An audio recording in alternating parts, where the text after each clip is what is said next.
Have you ever walked into a room and discovered something so beautiful it completely changed how you see the world? Most people believe that expensive special education and high-tech devices are the only way to help a blind child learn. But what I'm about to share with you proves that sometimes the most powerful teaching tool costs absolutely nothing. I've researched hundreds of cases involving children with visual impairments, and this story reveals something extraordinary about human connection. By the end of this story, you'll understand why the simplest acts of love can accomplish what thousands of dollars in technology cannot, and how one working woman's patience changed a billionaire's entire perspective on what really matters. 8-year-old Emma went from refusing to learn anything to reading braille fluently in just 3 months, proving that authentic care creates miracles that money simply cannot buy. If you skip this story, you'll miss the moment that shows why the most valuable education happens not in expensive classrooms, but in the gentle hands of someone who truly cares. Marcus Wellington stood in his corner office on the 42nd floor, staring out at the Seattle skyline, while his assistant briefed him on quarterly projections. As CEO of Wellington Tech, he commanded a billion-dollar empire, but success felt hollow when he thought about his greatest failure, his daughter Emma. 8-year-old Emma had been born with a rare genetic condition called Leber congenital amaurosis, stealing her sight before she ever experienced color or light. Marcus blamed himself daily, wondering if his demanding work schedule during his wife's pregnancy had somehow contributed.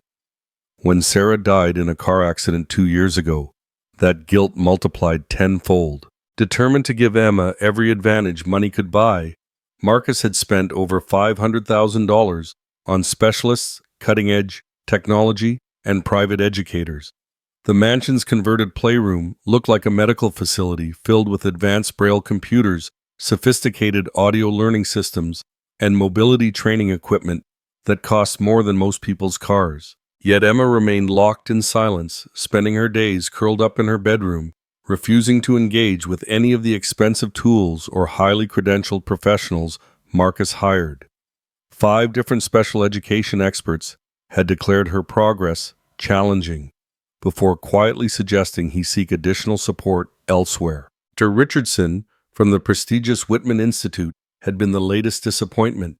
After 6 months of twice-weekly sessions costing $800 each, Emma had spoken fewer than 20 words total. The $50,000 braille computer system sat untouched, gathering dust, while Emma retreated further into herself. Marcus threw himself deeper into work, believing that earning more money would somehow unlock better solutions. He hired night nurses, day tutors, and specialists in everything from music therapy to emotional support animals. Nothing worked. Emma's world seemed to shrink smaller each day, and Marcus felt helpless watching his brilliant, beautiful daughter disappear behind walls he couldn't break down with all his wealth and influence. That's when his assistant mentioned that their longtime housekeeper, Mrs. Rodriguez, had retired and recommended a replacement. Keisha Williams arrived on a rainy Tuesday morning, a 45-year-old black woman with gentle eyes and calloused hands that spoke of decades of hard work. Keisha had raised 4 children as a single mother in Chicago after her husband died in Afghanistan. When the manufacturing plant where she'd worked for 15 years closed down, she'd moved to Seattle for better opportunities, taking housekeeping jobs to support her youngest daughter's college tuition.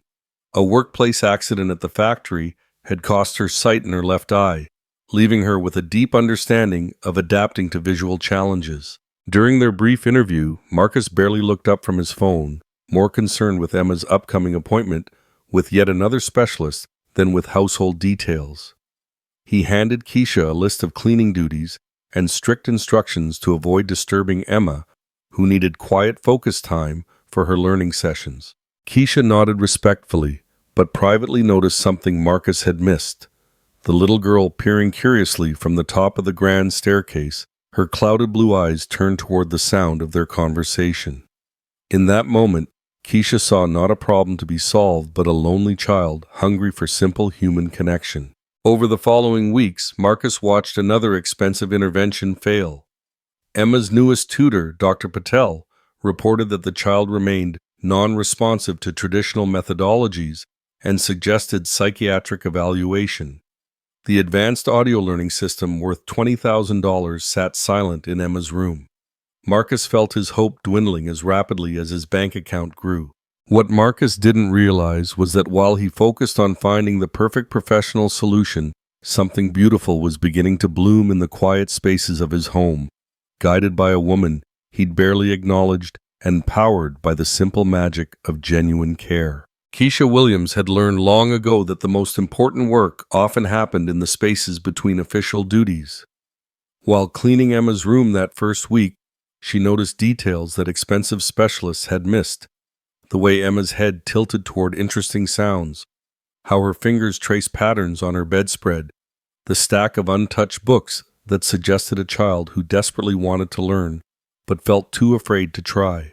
Instead of rushing through her cleaning to avoid disturbing Emma's quiet focus time, Keisha began narrating her activities in a gentle conversational tone. "I'm just organizing these beautiful hair ribbons," she'd say softly.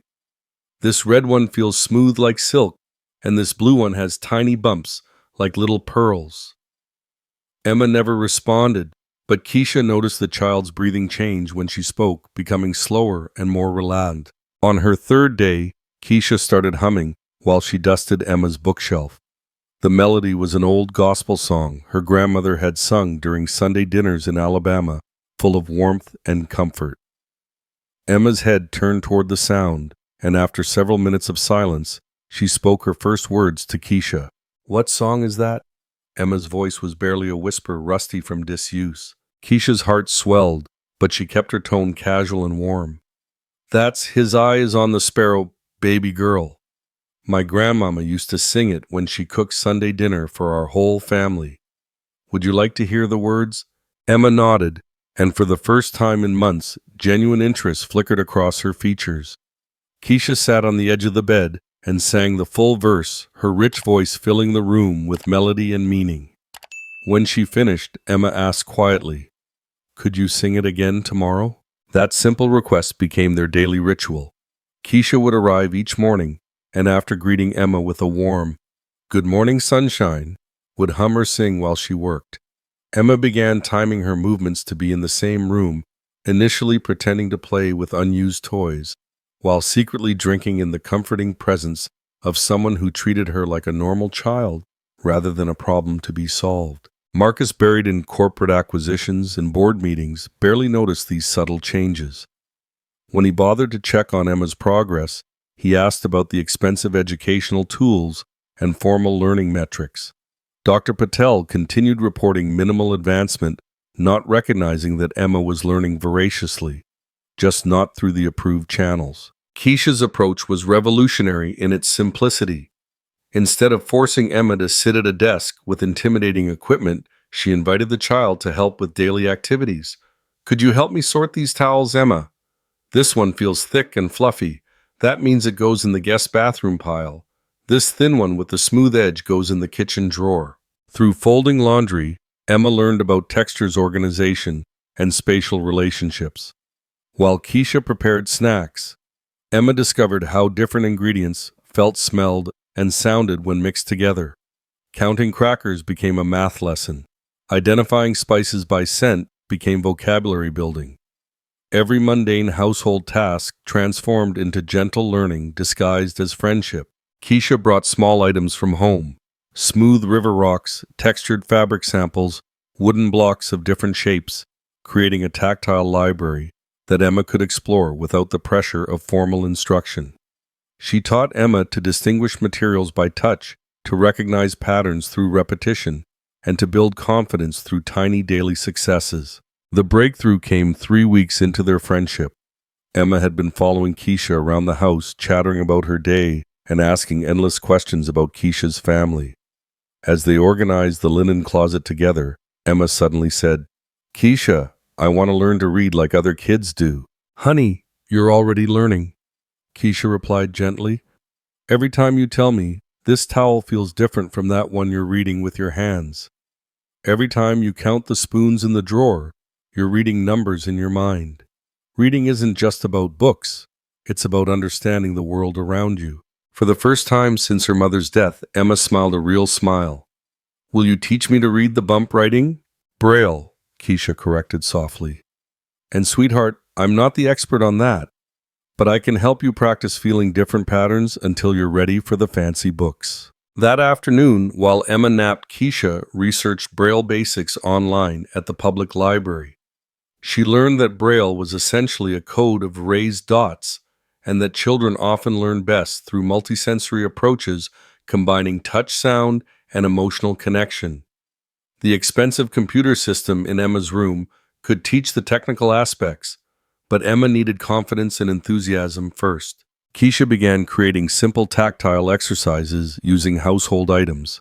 Raised dots of toothpaste on wax paper formed basic Braille patterns.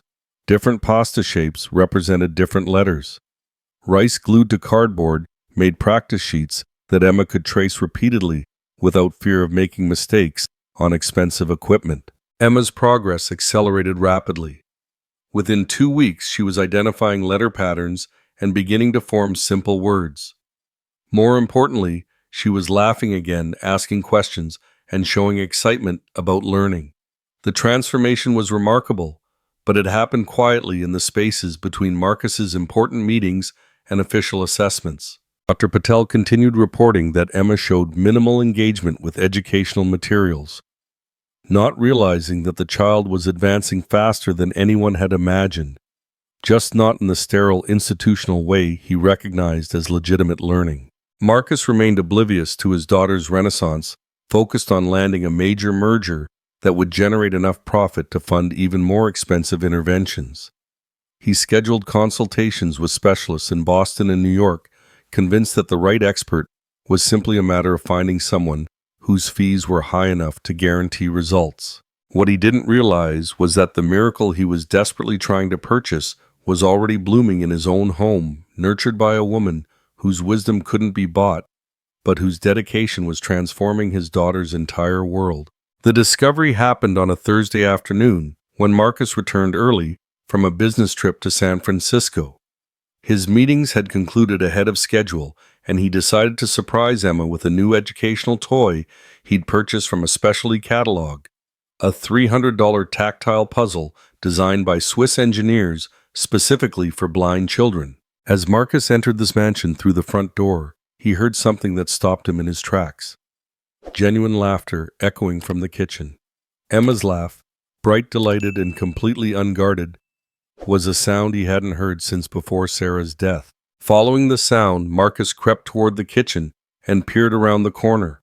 What he saw defied everything he thought he understood about his daughter's condition and capabilities. Emma stood confidently at the kitchen island, her hands moving surely across a cookie sheet covered in what appeared to be raised dots made from frosting.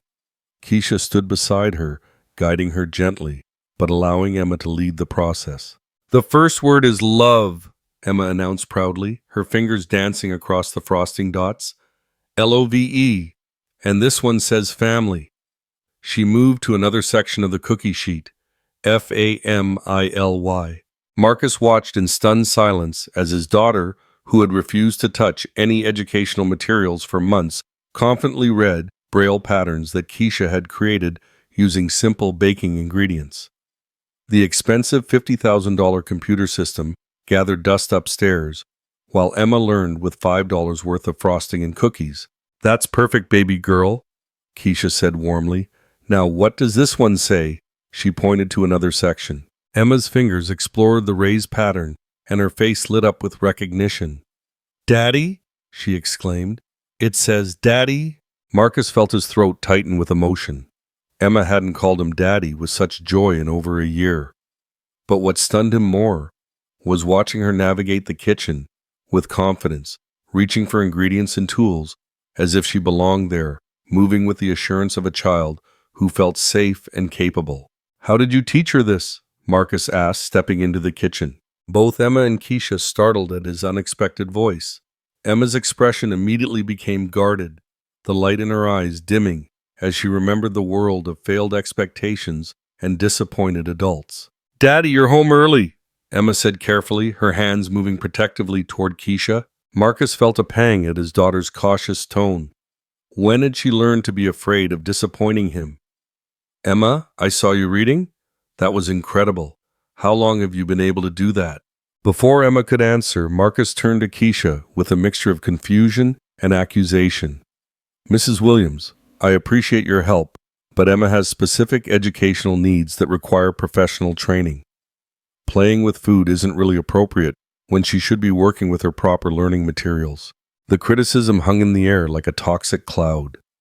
Emma's face crumpled, and she took a step closer to Keisha, who placed a protective hand on the child's shoulder. Mr. Wellington, Keisha said with quiet dignity, Emma has been working very hard. Maybe we should let her show you what she's learned. She should be using the computer system I bought. Marcus insisted, his executive mindset taking over. It's designed by experts specifically for children with visual impairments. These improvised methods aren't really appropriate. That's when Emma surprised everyone by speaking up with more force than she'd shown in months. Keisha teaches me with love, not machines, she declared, her small voice shaking with emotion. She makes learning fun, not scary. She listens to me, not just talks at me. Marcus stared at his daughter, shocked by her passionate defense of the housekeeper. Emma had never spoken to him with such conviction about anything. Emma, I just want what's best for you, Marcus said weakly. Then let Keisha keep teaching me, Emma replied with 8-year-old determination. She's the best teacher I ever had. Marcus felt his carefully constructed worldview crumbling. He'd spent fortunes on credentialed professionals, while his daughter learned and flourished under the guidance of someone he'd dismissed as just the housekeeper. Fine, he said, his pride demanding proof. If Mrs. Williams' methods are so effective, let's see if they actually work with real educational materials. Marcus marched upstairs and returned with the expensive braille computer system that Emma had steadfastly refused to touch. He set it up on the kitchen table with the confidence of someone about to prove a point. Show me, he challenged. Emma looked uncertainly between her father and Keisha. Keisha nodded encouragingly. Go ahead, sunshine. Show your daddy what you've learned. To Marcus's complete amazement, Emma approached the high-tech device without fear. Her fingers found the braille keyboard with confidence, and she began typing smoothly and accurately. The computer's voice read back her words, I love my daddy, and I love Keisha too. Marcus felt his legs weaken. Emma was not only using the expensive equipment he'd bought, but using it skillfully. The computer indicated she was reading and writing at a level that should have taken months of intensive training to achieve. How is this possible? Marcus whispered. Keisha's voice was gentle but firm. Mr. Wellington, Emma always had the ability to learn. She just needed to feel safe and loved first. All your fancy equipment is wonderful, but it can't replace the foundation of trust and confidence that comes from someone who believes in her. Emma nodded vigorously. Keisha taught me that learning isn't scary. She made me brave enough to try the computer. Marcus looked at his daughter, really looked at her, for the first time in months. Emma stood straighter, spoke with confidence, and radiated the joy of a child who felt valued and capable. The transformation was undeniable. Emma, Marcus said, his voice thick with emotion. I'm so proud of you, and I owe Mrs. Williams an apology. Emma's face broke into the most beautiful smile Marcus had seen since Sarah died. Does this mean Keisha can keep teaching me? More than that, Marcus said, making a decision that would change their family forever. Mrs. Williams, would you consider becoming Emma's official learning coordinator? I clearly have a lot to learn about what my daughter really needs. As Marcus watched Emma throw her arms around Keisha in a fierce hug, he realized that the most valuable education money could buy was actually priceless. It was the gift of someone who cared enough to see the potential in a frightened child and patient enough to help that potential bloom. 3 months later, Marcus stood in the same kitchen where his worldview had been forever changed. Watching Emma confidently prepare her own snack while chattering animatedly about her day. The transformation in both his daughter and their family dynamic exceeded anything he could have imagined. Emma was now reading braille fluently, using both Keisha's creative tactile methods and the sophisticated computer technology that had once intimidated her. More importantly, she was happy, confident, and eager to learn new things every day. Her bedroom had been converted from a sterile medical facility into a warm, welcoming space filled with books, art supplies, and the comfortable signs of a child who felt at home in her own life. Keisha's role had evolved far beyond housekeeping. Marcus had officially hired her as Emma's learning coordinator, complete with a substantial salary increase, full benefits, and the resources to develop her innovative teaching methods. Together they formed an effective team that combined Keisha's emotional intelligence and creativity with Marcus's ability to provide technological tools and educational opportunities. The change in Marcus himself was equally dramatic. He'd restructured his schedule to spend genuine time with Emma every day, not just checking on her progress, like a project to be managed. He learned to listen to his daughter's thoughts and feelings rather than simply solving problems with expensive purchases. Their relationship had transformed from distant caretaking into authentic father-daughter connection. Word of Emma's remarkable progress had spread through their community and beyond. The Wellington Foundation, which Marcus established to honor Sarah's memory, now focused on developing educational approaches that combined high-tech resources with human-centered methods. Keisha had been invited to speak at conferences about her innovative techniques, sharing her wisdom with other families facing similar challenges. Emma had become a confident advocate for children with visual impairments, participating in local support groups, and demonstrating that blindness didn't limit her potential for learning friendship or joy. Her story inspired other families to look beyond expensive interventions and consider the transformative power of genuine care and patient teaching. The mansion felt like a real home for the first time since Sarah's death. Laughter echoed through the halls regularly. Dinner conversations buzzed with Emma's questions and observations, and the sterile atmosphere of institutional care had been replaced by the warm chaos of a family learning to live and love together. Marcus often reflected on how close he'd come to missing this transformation entirely.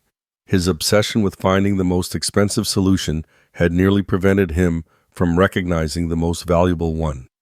Keisha's simple approach, treating Emma like a capable child who deserved patience and respect rather than a problem to be fixed, had unlocked potential that thousands of dollars in professional interventions couldn't access. The expensive educational equipment still played a role in Emma's learning, but now it served as tools in the hands of a confident student rather than intimidating barriers to overcome. Emma used her braille computer to write stories, research topics that interested her, and stay connected with friends from her support group. The technology had found its proper place as a facilitator of learning rather than a replacement for human connection. Keisha had taught Marcus that the most sophisticated educational tool was actually the simplest authentic care from someone who believed in a child's potential. Love created the foundation for learning that no amount of money could purchase, and recognition of each person's inherent wisdom, regardless of their job title or background, had transformed not just Emma's education, but their entire family's understanding of what really mattered. As Emma finished her snack and asked if she could call her friend Maya to share her excitement about a new book she was reading, Marcus marveled at the journey that had brought them to this moment. The scared, silent child had blossomed into a vibrant, confident young person who approached the world with curiosity and joy. The lesson was clear. True education happened through connection, not just instruction. The most expensive tools were worthless without emotional safety, and sometimes the most powerful teaching method was simply having someone who cared enough to listen, believe, and gently guide a child toward discovering their own remarkable capabilities. If Emma and Keisha's story touched your heart and you'd like to hear more inspiring stories about ordinary people doing extraordinary things, don't forget to subscribe to the channel and hit the notification bell. Every week I share stories about how simple acts of love create miracles that money cannot buy. Which moment resonated with you most? Was it when Emma first spoke up for Keisha? Or when Marcus realized that love creates the foundation for all learning? Share your thoughts in the comments below. Remember, in a world that often values expensive solutions over human connection, sometimes the most powerful teaching tool is simply someone who cares enough to listen.